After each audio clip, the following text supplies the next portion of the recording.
I started my first online business 23 years ago. I was reflecting on this the other day, and I realized that there are 5 key decisions I made that literally transformed me from someone who was just dreaming about being an entrepreneur to someone who actually built and sold a multi-million-dollar SaaS business for life-changing money. I'm Rob Walling. I've built 6 businesses over the years. I've written 5 books, and I've invested in more than 220 startups. I talk to early stage and aspiring entrepreneurs every single day, and many of them are stuck in what I call the dreamer phase. They're reading all the business books, they have a graveyard of dormant domains, and they're watching YouTube videos like this one. They're planning their perfect startup, but they're not actually building anything. And look, I get it. I was exactly the same way back in 2002 when I made decision number 1 to stop reading and start shipping. My problem was, like many people, I was getting stuck in analysis paralysis and hiding behind constant learning. The solution I found was transitioning from consuming business books to actually building and launching products. And a key insight I received from that was there are no secret guarantees of success. Shipping publicly creates opportunities, but no book, no YouTube channel, no podcast is going to give you the magic secret to guarantee your success. Now, that doesn't mean it's not valuable to take external inputs and inputs from people that you trust who have done what you're looking to do and who you think have insights that can get you there faster. But at a certain point, you have to stop consuming and start shipping. And it's a big emotional challenge, right? The terror of public criticism and judgment and failure, they're very real. But this is something that as an entrepreneur, you're going to have to learn to get over it. And the impact that it had on my life was building confidence, helping me overcome that terror of firsts, right? The terror of launching code,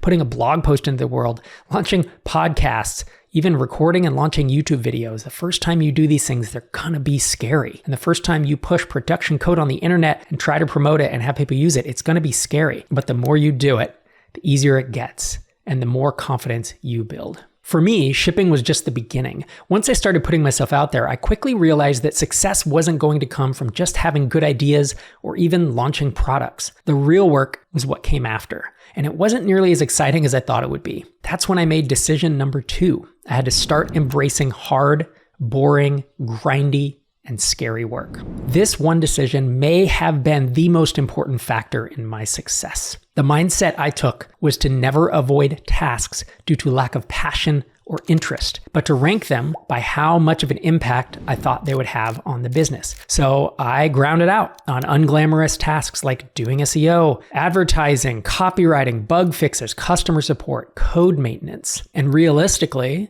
I did a lot of work that I didn't really want to do. And these days, I do a lot less work that I don't want to do because I have the luxury of having grounded out for several years and built incredible businesses that allow me to now do more things that I want to do.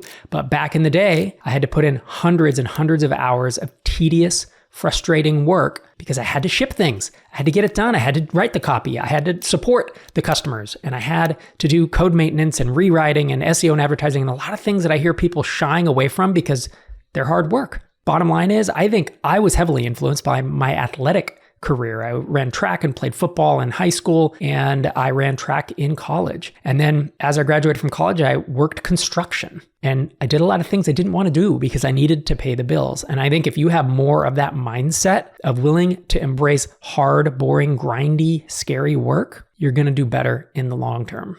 I think in the long term, you probably want to enjoy what you do, but in the short term, and that short term might be 6 months, and it might be a few years as you're trying to bootstrap, is that have hobbies for enjoyment. But if you're working on your startup, you need progress, not passion.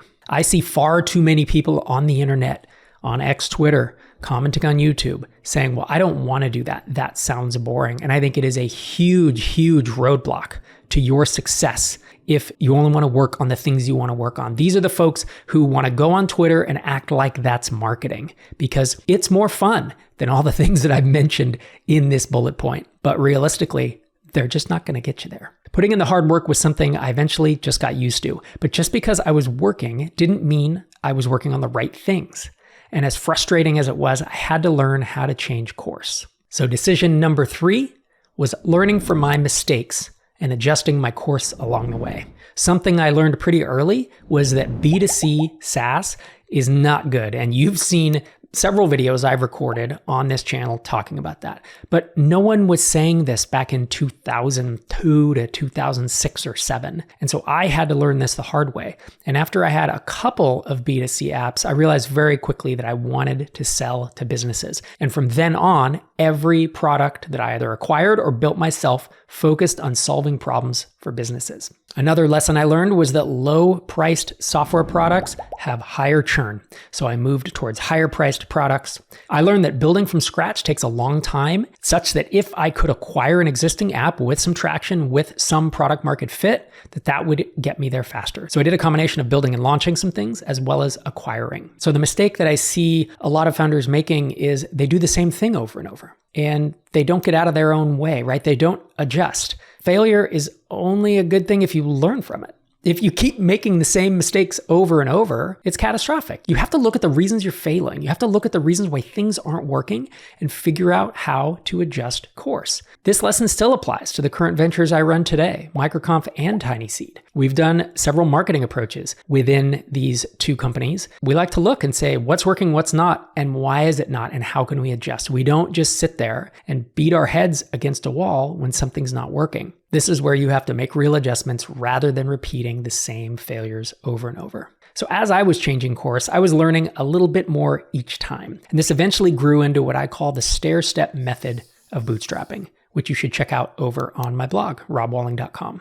But the crucial part was realizing that each step up the staircase could be bigger than the last, which brings me to decision number 4, to make increasingly larger but manageably sized bets. This is a quote from a comic artist named Dave Kellett, and I love this one. It's over the course of your career, you should be making increasingly larger but still manageably sized bets. So for me, there was progressive investment in software products that I was either acquiring or building from scratch. So in 2005, 2006, I spent $11,000 on .NET Invoice. Now, if you're watching this video, you're thinking, he's lucky enough to have $11,000. Here's how I got that $11,000. I freelanced nights and weekends as a software developer for months and months and months, and I saved all that money while I worked a full-time day job and had a baby at home. My wife and I had a young child. And by the time I had about $11,000 or $12,000, I found something to acquire, and I grew that from a few $100s a month in revenue up to $3,000 or $4,000 a month in revenue.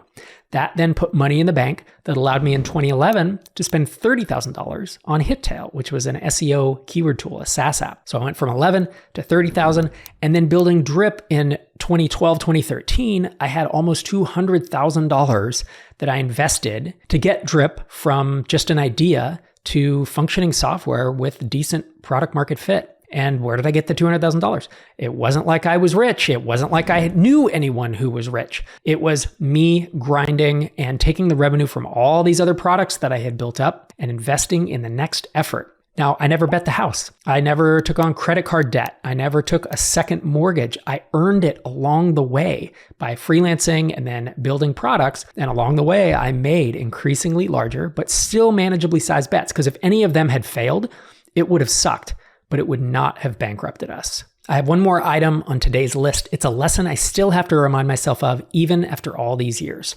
But before we get into that, if you're finding these insights useful, you might enjoy the full Startups for the Rest of Us podcast episode, where I dive even deeper into this list, plus an additional 5 of my best entrepreneurial decisions. I can go a lot deeper in a 45-minute podcast than I can in a YouTube video. So if you want the extra stories and context that I couldn't fit here, just head over to your favorite podcast app and search for episode 782 of Startups for the Rest of Us. And you can also get the direct link in the video description below. The harsh reality is that the startup journey is rarely easy or clear, and sometimes shit gets hard. But one thing that I did really well along the way was I avoided impulsive decisions during difficult times.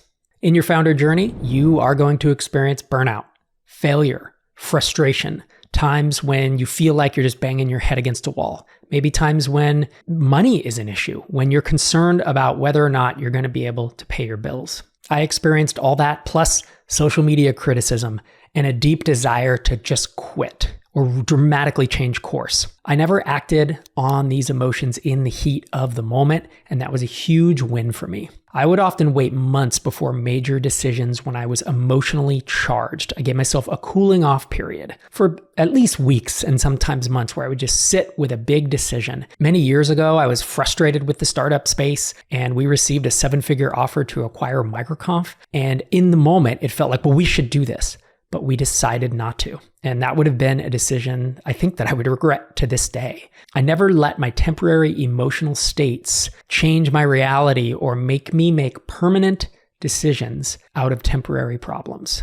And for me, that means that I had a cumulative building period over the past 20 years where I started with a blog. And then I wrote a few books, and then we started MicroConf, and I started the podcast and Tiny Seed and this YouTube channel, and each of these things built on the next one rather than me getting rid of one. Because at any given time, the blog was frustrating, books are frustrating, MicroConf is frustrating, this YouTube channel is frustrating. At any given time, these things are going to bother you, and you maybe want to sell them, maybe you just want to quit and shut them down and just go, live on a beach or in a cabin somewhere. But I never let difficult times make me make impulsive decisions. And that'd be my advice to you is learn the discipline and develop the ability to weather temporary low periods without making big decisions. I hope you're enjoying this video. And if you're serious about starting a business, you should turn off YouTube to figure out what you can ship next. If you're just trying to find an idea and aren't sure where to look, I'd highly recommend you go check out this next video. In it, I lay out the 7 not so obvious places to look for great SaaS ideas. Make sure you like and subscribe this video, and I'll see you next time.